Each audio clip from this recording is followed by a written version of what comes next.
আসসালামু আলাইকুম সবাইকে। এই তো আমার ছোটো মেয়ে আজকে চিজ বানিয়েছে। এখন থেকে আর বাহির থেকে এত দামে চিজ কিনতে হবে না, বাসায় বানিয়ে নিয়েছে সুন্দর করে।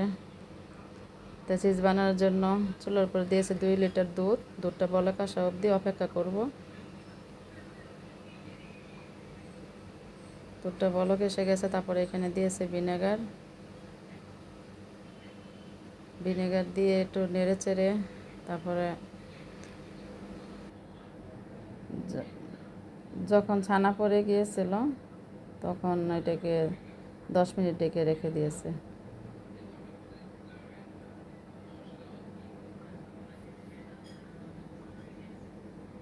10 মিনিট পর এই ছানাটাকে একটা চালনির ভিতরে তুলে নিয়েছে।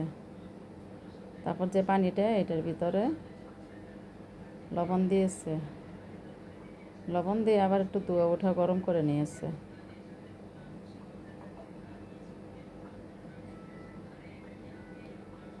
তারপরে এই ছানাটাকে এখানে 3বার দিয়ে আবার তুলে নিয়েছে।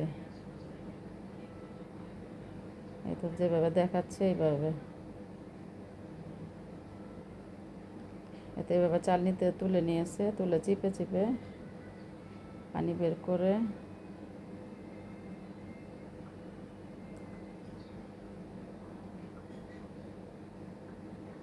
এতে এভাবে 3বার করেছে।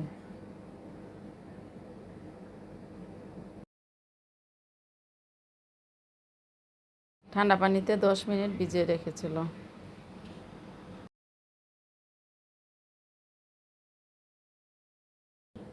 তারপর আবার এইভাবে চিপে নিয়েছে।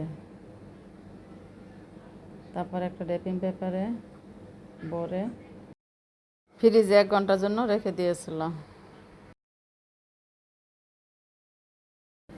এতটি 1 ঘন্টা পর ফিরে এসেছে, তো কেটে দেখাচ্ছে।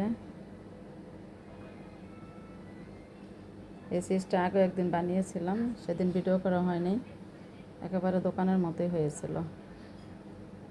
এই তো আজকেরটা ঠিক দোকানের মতোই হয়েছে। আজকের মতো রাখি, সবাই ভালো থাকেন, আল্লাহ হাফেজ।